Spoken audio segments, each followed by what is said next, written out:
Well, James Burks is a longtime arts leader in the African diaspora with special focus on LA. He's the founder and the guiding light of of LA's famous African marketplace. That's I think started in 1983 and 84.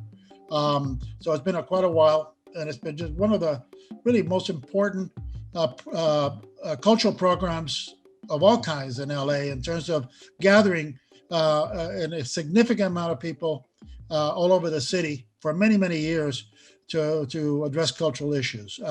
He's a distinguished alumni of the Inner City Cultural Center, a good friend of Jack Jackson, and he's an expert on cultural tourism and international production.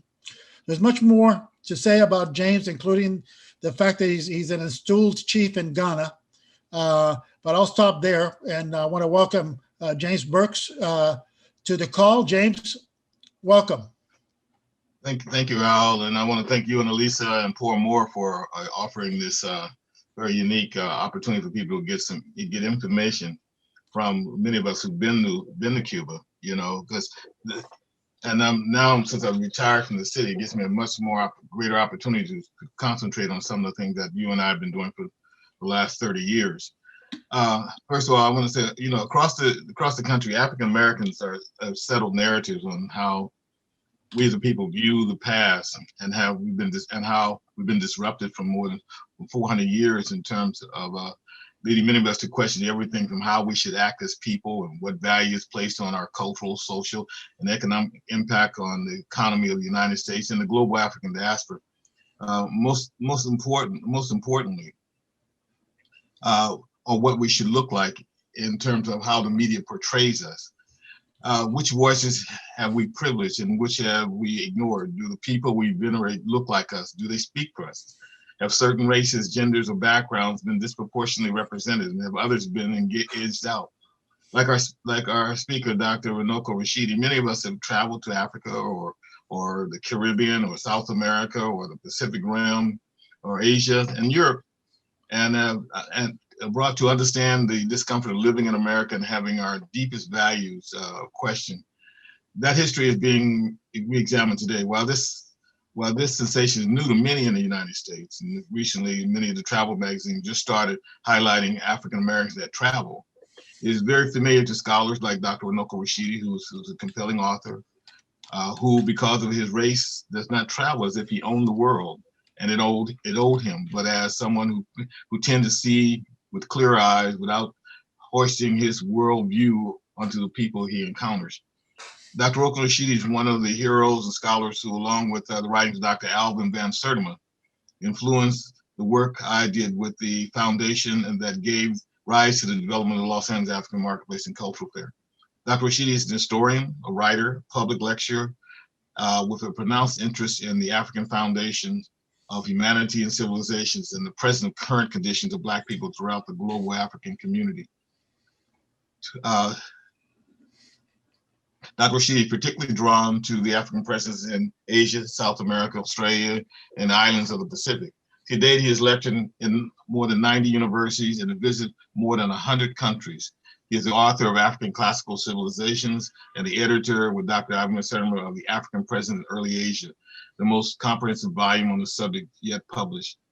Dr. Rashidi is very active online and has coordinated numerous educational tours looking through the African eyes.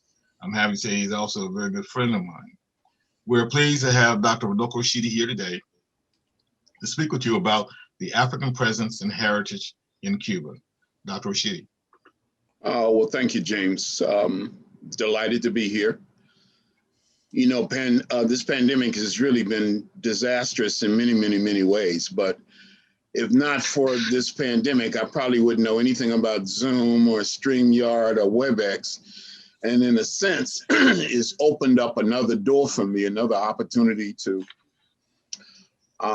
share my photographs. You know, I have hundreds of thousands of photographs from around the world. And now I'm going to show you some of those photographs, some of the ones I enjoy the most from Cuba.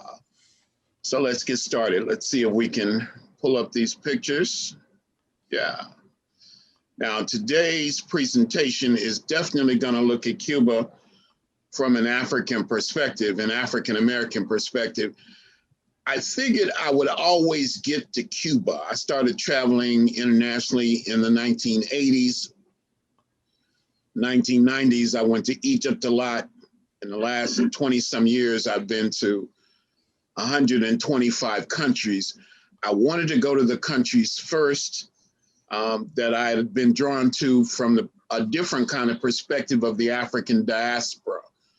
A lot of us, I would say most of us, when we talk about the African diaspora, we're talking about one of two things.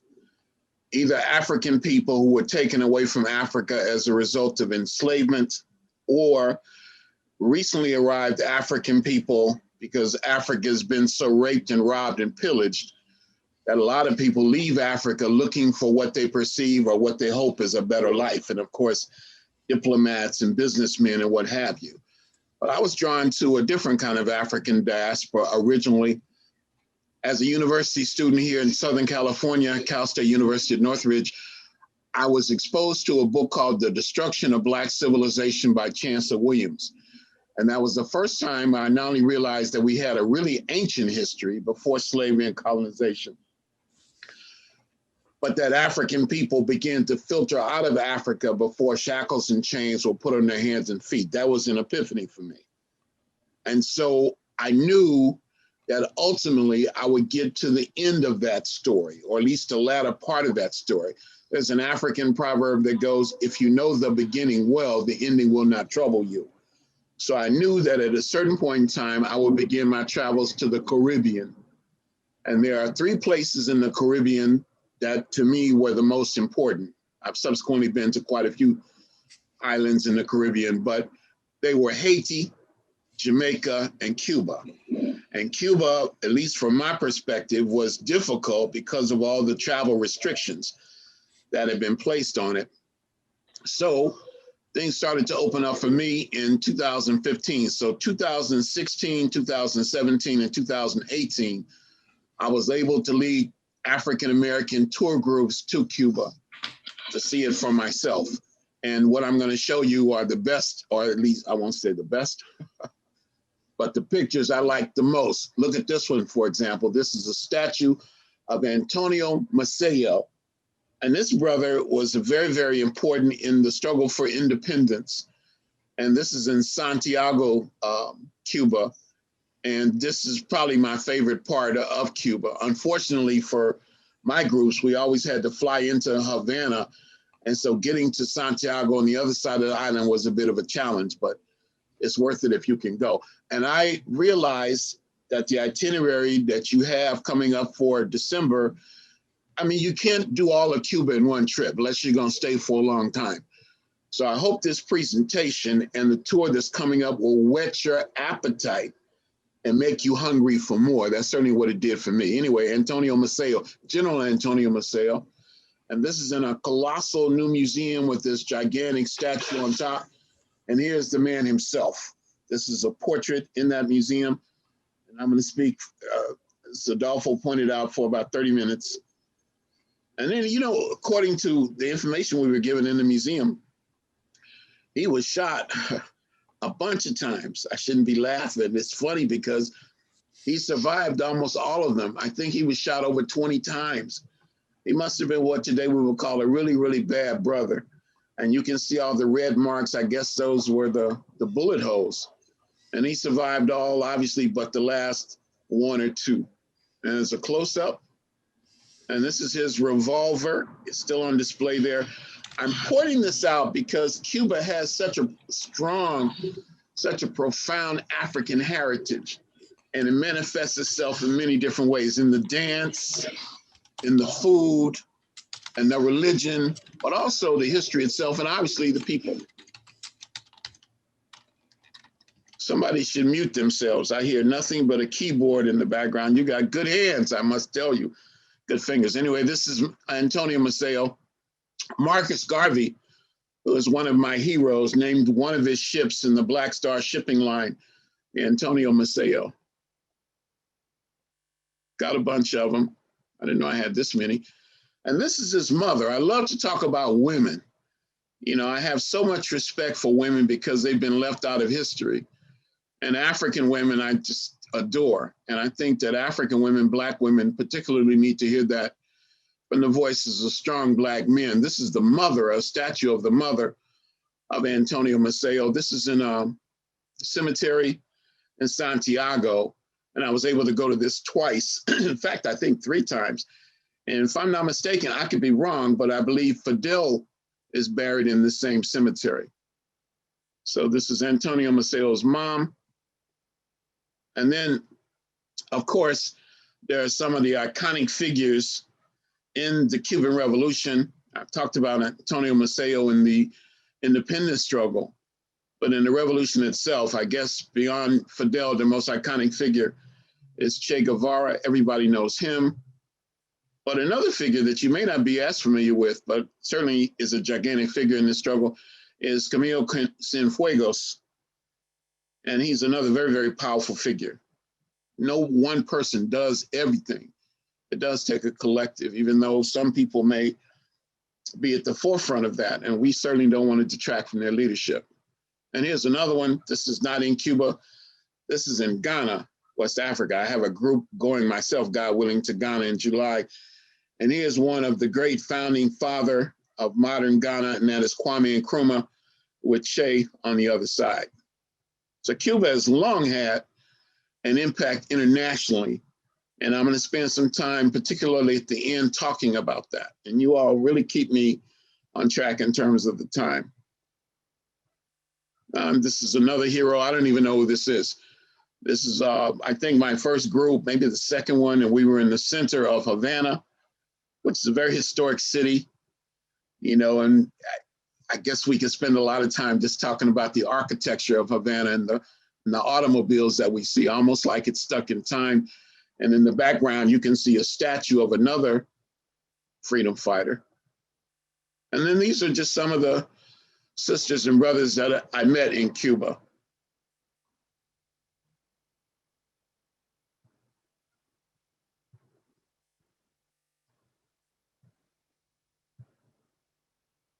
Now, and this is not a sister in Cuba.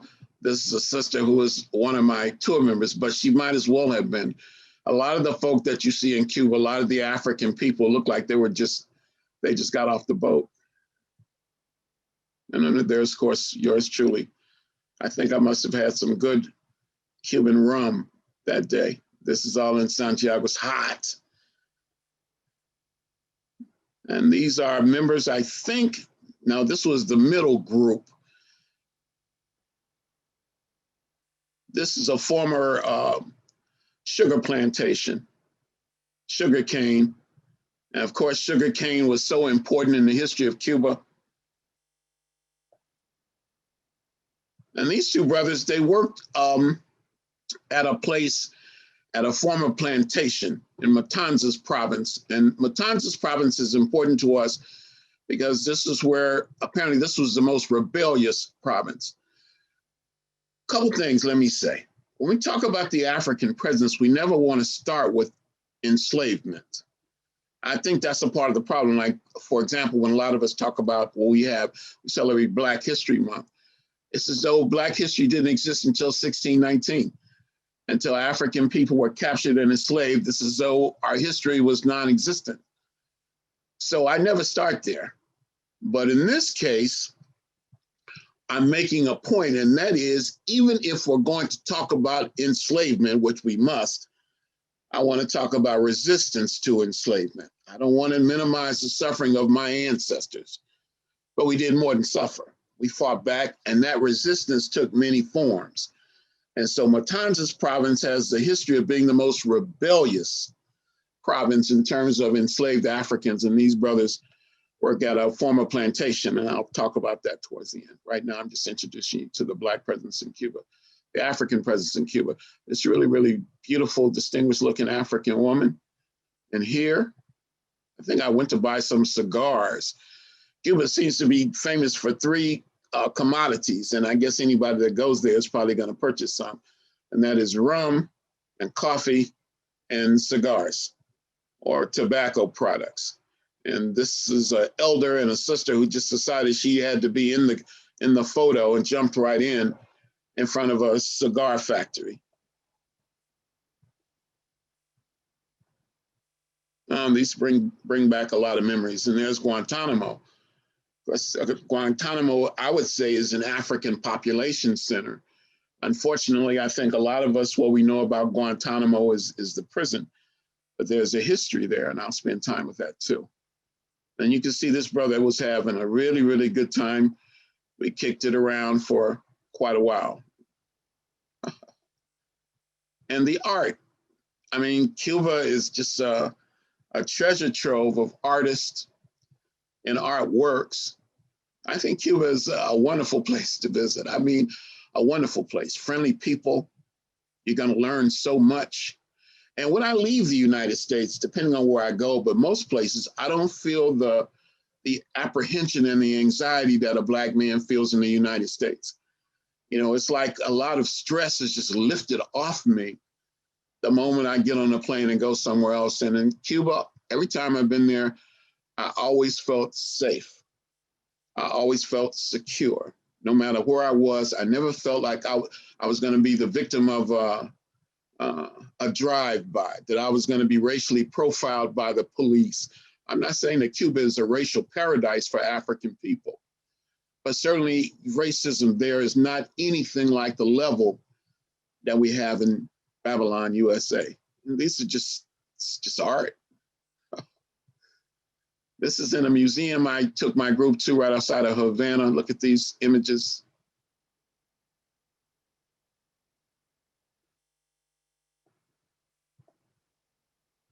A mural.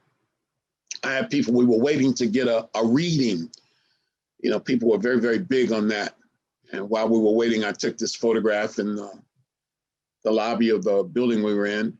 And then Cuba, a lot of Cuba is just really pretty.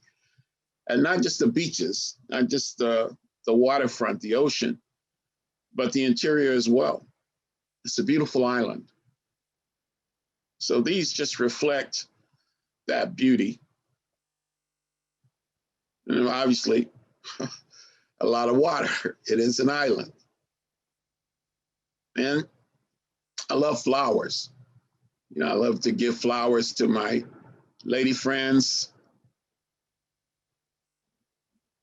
And more of the art.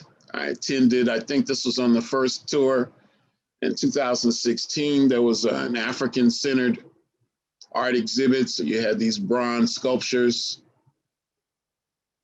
And then the painting. I think that these represent, they have a religious nature. You know, the Orishas. I think that's what they represent. And then you still have vestiges of the olden days. Racism is still to be eradicated. And then this is just art from the colonial period, an Egyptian motif. Now, on the second tour that I gave, which was in 2017, we went to Guantanamo. First time we went to Havana, Santiago, one or two other places, but the second time the tour was a little longer and I knew more what I wanted to see. So we went to Guantanamo and I got a lot of the history there. And apparently the Africans in Guantanamo, a lot of them are actually from Haiti, and they were taken to Cuba by their slave owners, the slave masters, you know, during the time of the Haitian Revolution because they didn't want to lose their property. And so Cuba has a mixture of African people. And these are the performers who perform for us. And this was the queen. She's very, very friendly until I sat on her throne. I just thought that her throne was a really nice chair. And so I plopped right in it. I'm the tour leader and I'm thinking this is just one of the perks. So she was very friendly, but she was very firm. And she more or less said, my brother, get your Humpty Dumpty out of my chair. And then she smiled and I moved. Now, it was funny. The first time I went, we were taken to see this, I don't know if I want to call it a memorial. I just call it I don't even know if I want to call it a plaque, a stela. Anyway, of Martin Luther King. And this is smack dab in the center of Havana, the capital. And somebody kept saying, well, I mean, later on, I don't know if they said it at the time. They said, well, we've heard that there's one of Malcolm around here, Malcolm X. And I really, really wanted to see it, but nobody could tell me where it was. Now, this was on the first trip. And then on the second trip, we went back to the Martin Luther King Memorial plaque. And for some reason, I just decided to walk behind it. And there was Malcolm right on the other side. So, I mean, there's Malcolm and Martin right there together. And it was really, really, really funny that we came across it like that. And of course, here's my second group. You see, everybody's happy, or most of us anyway. And then Cuba also has a history of the people called the Cimarrones or the Maroons. The Maroons, I mentioned that resistance to enslavement took different forms. Coming late might be a form. Actual insurrection might be a form. We're going to talk about that. Running away might be a form of resistance. But to some extent, I mean, perhaps even the greatest extension of that running away was when enough of the runaways got together to form their own communities. And these are called Cimarron or Maroon communities. These are the Maroons, these are the communities of what might be called fugitive slaves. And this part of Cuba, near Santiago, was full of those kinds of communities. People who not only ran away, but who actually formed their own communities and thrived in some cases. And then if you go up these steps, you can have a magnificent view of the countryside. There's some of my peeps. And of course, this was one of our tour leaders in the first tour. And then you have these, I guess these images represent religious icons. We were taken from Africa, but we took Africa with us. And I don't mean just Black as a color, but I mean linguistic aspects, religious aspects, culinary aspects. So the African presence permeates Cuba perhaps more than any country in the Western Hemisphere. And in some ways, this reminds me of the Black Madonna statues that you see in Europe. The Black Madonnas or Black Virgins of Europe are the most venerated icons in Europe. They are what we might call the superstars of the cult of Mary.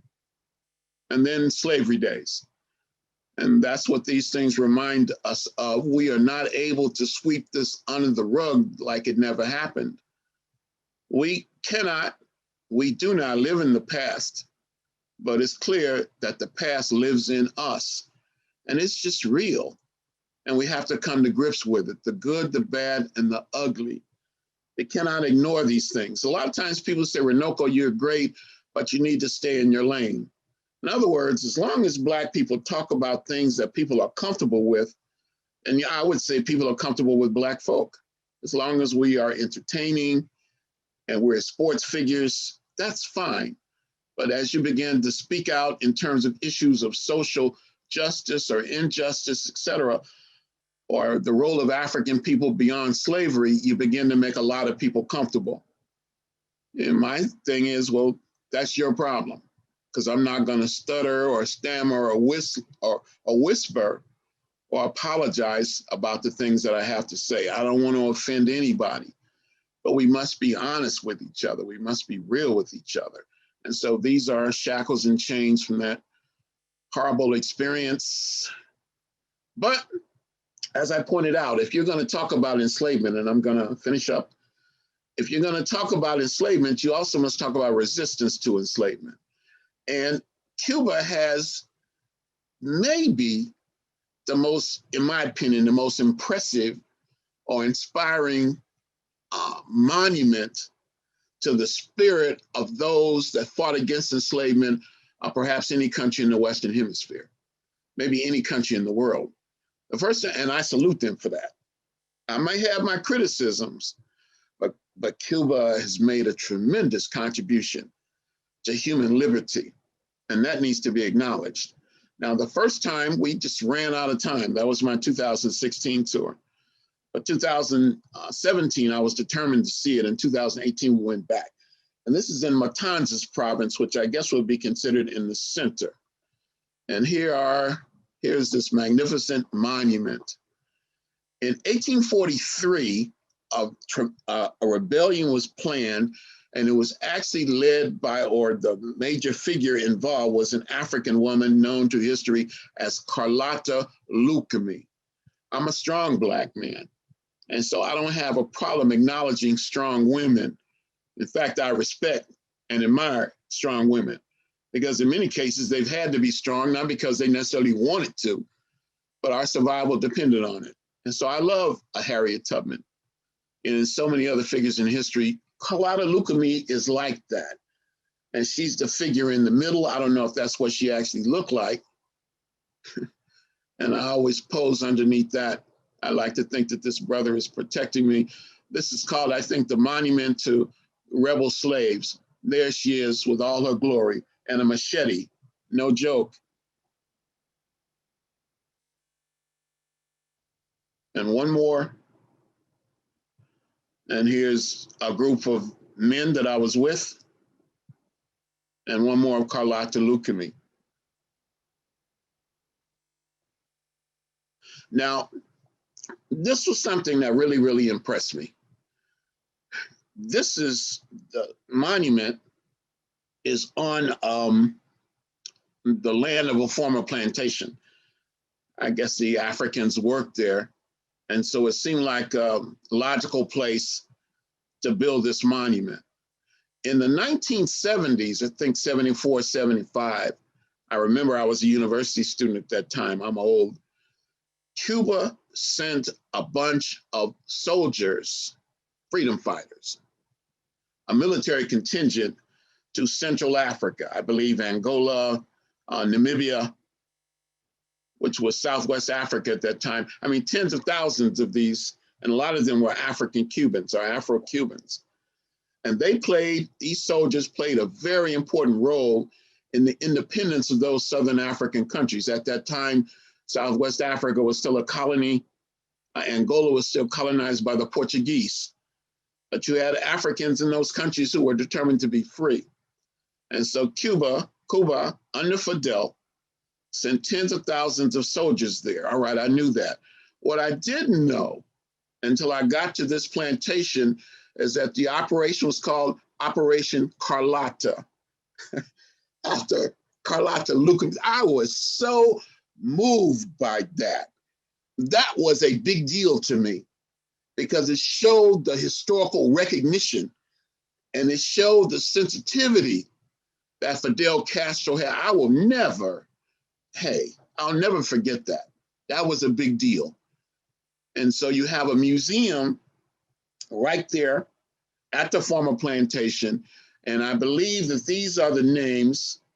I don't speak Spanish. I barely speak English. Sometimes people say, Runoko, you travel all the time.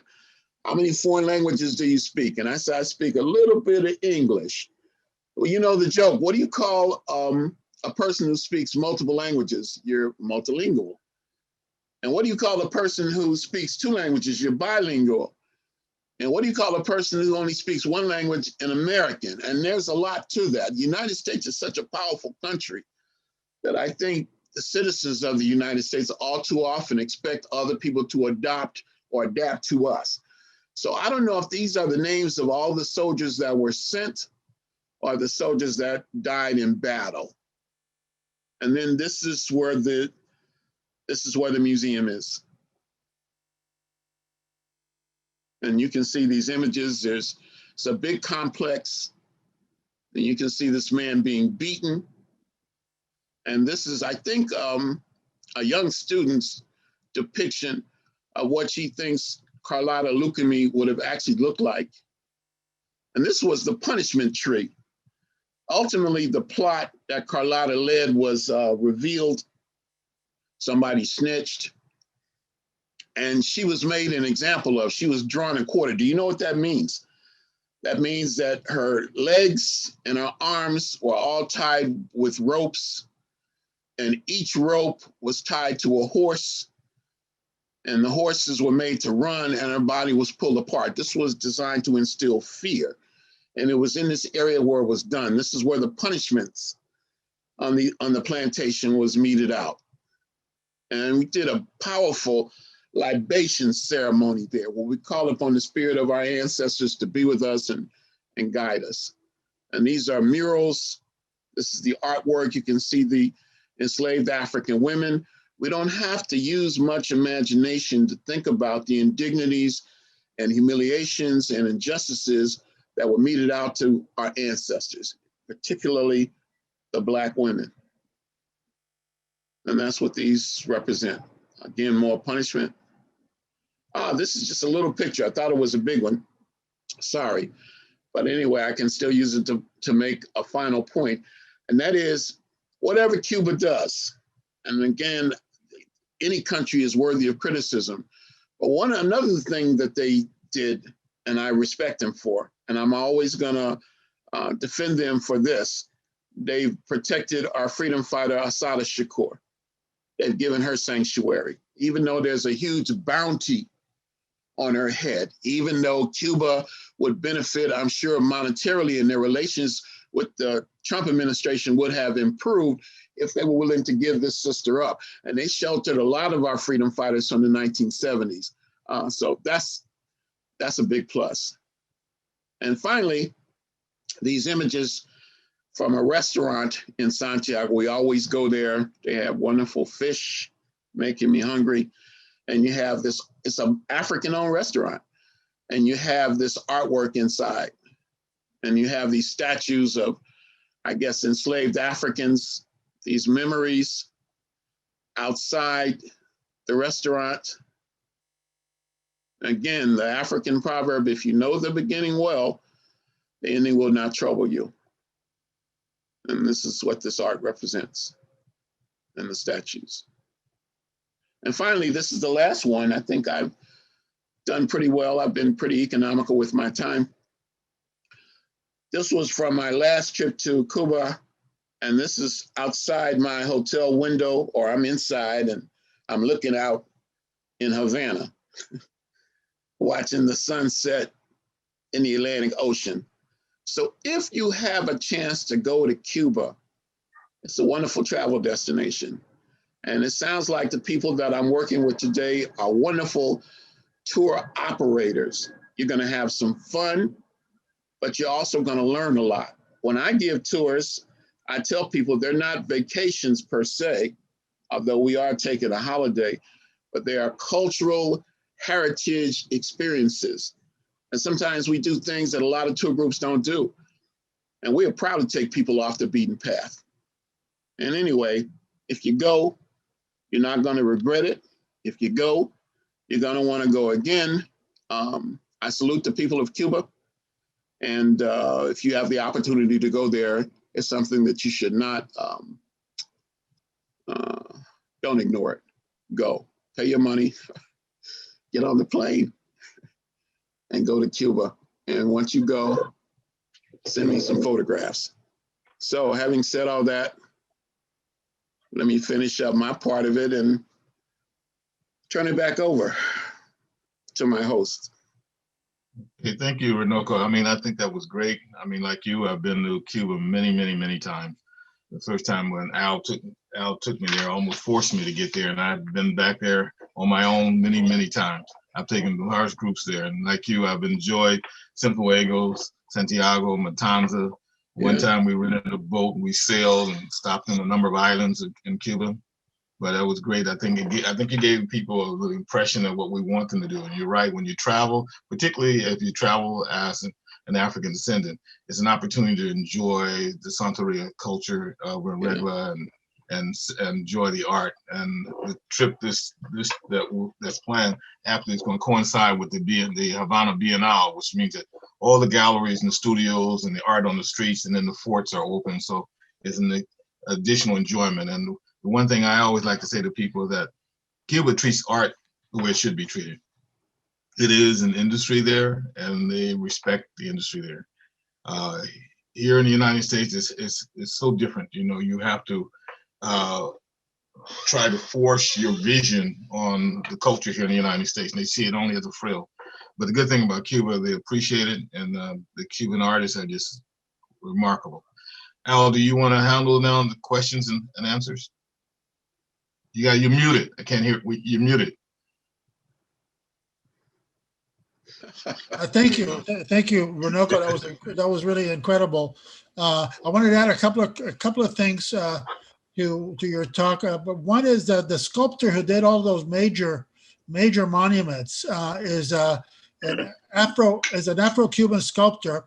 He's probably one of the he is the most prominent large sculptor in Cuba, large metal sculptor in Cuba. You mean that Antonio Maceo statue?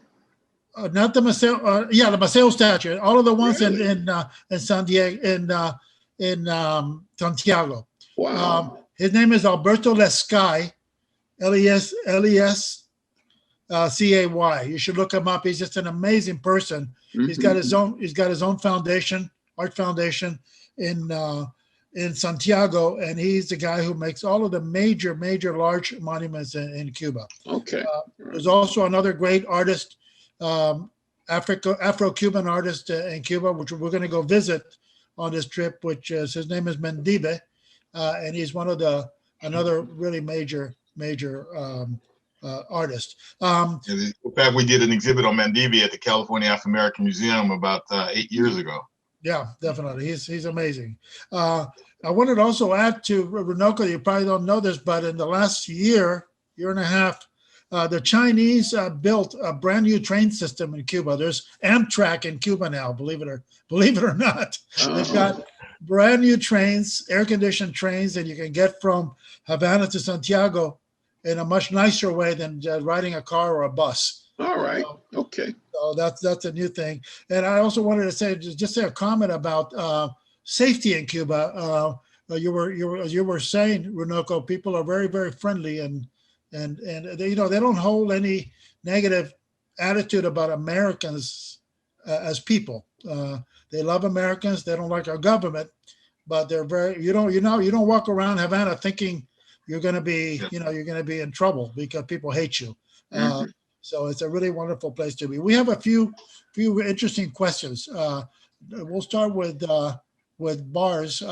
What are race relations like between Afro-Cubans and other ethnic groups in Cuba now? Runoko or James? Well, I've never had any problem.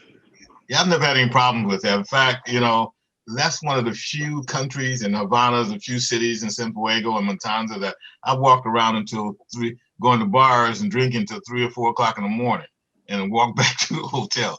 And everybody I've ever met has been very, very nice, very responsive, want to talk about American culture. And remember, Al, the first time hip hop was just making its impact on Cuba, and so the young people were getting that whole feeling of the hip hop community. So young people there identify with young people here in the United States.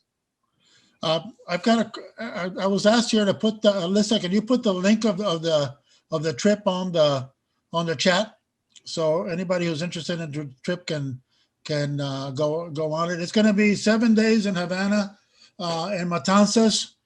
James is going to be our leader, and I'm going to be there trying to pick up after James and keep me out of trouble and carry the bags. So we're both going to be there. We're going to have a really fabulous time. I have a question for Runoko. Do you know what different African peoples went to Cuba? What were the major groups, African groups that went to Cuba originally? A lot of them were Yoruba. And I think that manifests itself in the religion. Nigeria. Yeah. A lot of them were clearly from what we now will call Nigeria. And others, I'm sure, would have been from Benin. I think you see, anyway, mostly from West Africa. And I would say the 2 largest contributors would be Benin and Nigeria. But we're also finding out that more and more Africans were taken from Central Africa, from places like Congo and Angola. Good to know. We put the trip up on our chat. You can look at it. The trip dates are December 8th to 14th. It's right before the holidays. And we have a COVID policy for if there's any issue related to COVID that makes the trip not viable, we refund all the money that you put in. So we want to make sure that people are whole, and people that really take a chance on traveling to Cuba with us won't have a problem if something really happens. James, tell us a little story about your first visit to Cuba. I can't tell you that whole story because the country would figure that was illegal. But my first visit to Cuba, Al and I arrived at 1 o'clock in the morning. Yeah. Al hadn't been back there since 59, 58, Al. And so we rented an apartment that was about 2 blocks from the Malecón. And all we did was throw the bags in the room and walked around until 6 o'clock in the morning. That was the first night. The second night, we just partied and went to different places. I just met a lot of artists. I met a number of film artists. I met a lot of musicians. I had a taxi cab driver that had his doctorate in oceanography. They invited me over to a house, and we were talking about this whole idea about using deep water for freezing. I mean, it was just amazing how educated the Cuban community is. Education is free there. So you study something, you want to go study something different. And, so you get a chance to meet a lot of intellectuals in Cuba. I did a lot of eating at the Paladars, these private restaurants. Also ate in some of the government-owned restaurants. I went to a number of bars. I spent most of my time in Havana. It's a UNESCO World Heritage Site. So all the architecture, I think, as Runoko spoke earlier about, is valued, is historic, and you can spend a lot of days just walking around, looking at the architecture there. I spent some time running out to the beaches, and but you can't see a lot in 1 week. You really can't. You really have to go back many times, and if you really want to get a good idea of what Cuba is, you maybe want to spend about 3 weeks there. I spent as much as 4 weeks in Cuba.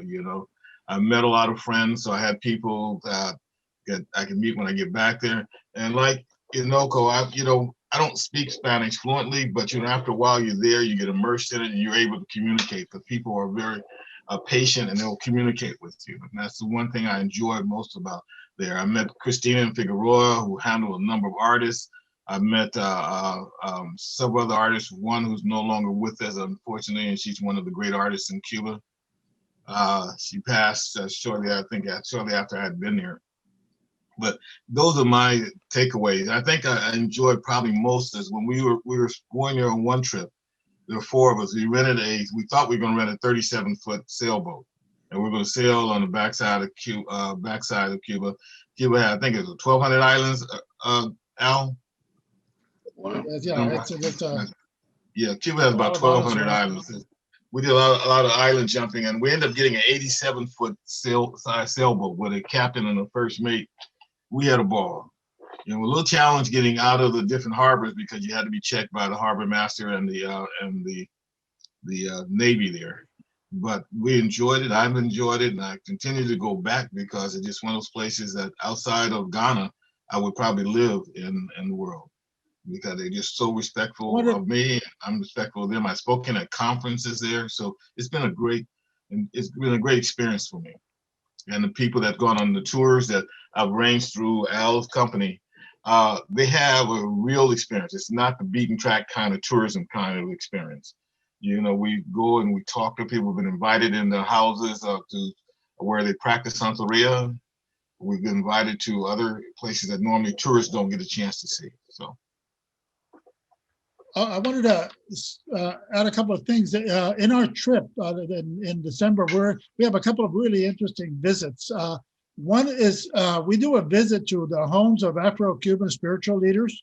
We go to their homes, and we visit about 5 or 6 of them all at once, and it's a very, very intense visit. I mean, this is real. This is not just something that was set up for tourism. This is the real thing, and we go behind the scenes and really understand all of the different types of Afro-Cuban religion, from Santeria to Palero to Palo de Monte, and other types of Santeria.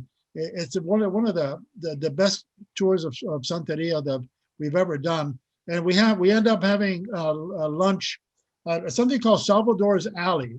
This is sort of a contemporary expression of Afro-Cuban culture in Cuba. It started in a way that a lot of very interesting cultural things happen in Cuba these days, because the artists in Cuba are the ones that are they're the thought leaders. They're the ones that really travel and come back, and they have money to reinvest in their art and in their places, and they are really moving things forward in Cuba. And this artist, Salvador, was, and I remember when it happened, this was about 25 years ago, he tried to get a show at the museum, and of course the museum said, well, dude, this stuff is Afro-Cuban painting, we're really not that interested. And he got upset, and he started painting in his house, in front of his house, on the street in front of his house, and he was in a really rotten alley that was really run down.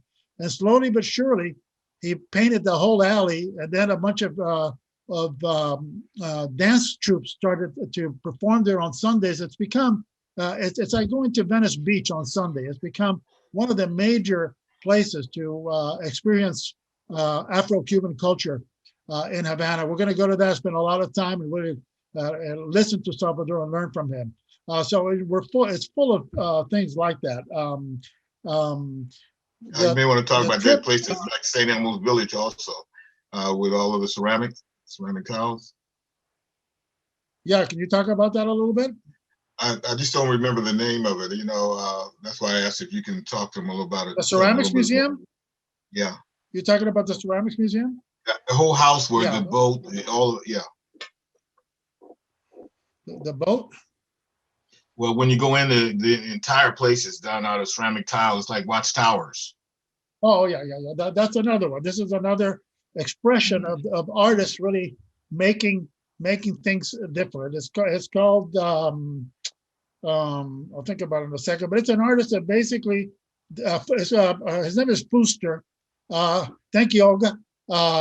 And he's got a place called Fusterlandia. And basically, he started putting up tiles all in front of his house, and he ended up doing the whole neighborhood. And it's sort of an example of an artist creating economic development at a neighborhood level for his neighborhood. The place became a major thing, and everybody wanted to go see it, and all the neighbors started opening up coconut water stands and other little things, and selling little things for the tourists. And it's become an artwork that has really brought a whole neighborhood around and turned it into a successful neighborhood. So there's a lot of that going on in Cuba right now. Artists are creating things on their own. They're not looking to the government anymore to help them. And they're really changing the minds of Cubans on how things can be done. So it's another exciting part. Let me see, do we have any other questions? So we don't have a lot of questions, but all of you that have joined on this call are going to be getting an email from us with more information on the trip. And I just wanted to thank Dr. Runoko Rashidi for doing this. This has been an incredible experience for us, and we've learned so much. Runoko, thank you so much for spending. Thank you for having me. It was an honor and a privilege, and I hope we can do something again. I hope we can. And James Burks, of course, my good friend. Thank you for doing this, and thank you for putting together this trip and bringing us all to Cuba. I want to thank all of you for attending. I know that there's a lot of things to look at, and we're really happy that you visited us. So please take a look at our December trip, and we'll be back to you soon. Thank you so much, and we'll say good night at this point. Thank you. Thank you, Al. Thank you, Dr. Runoko. Take care.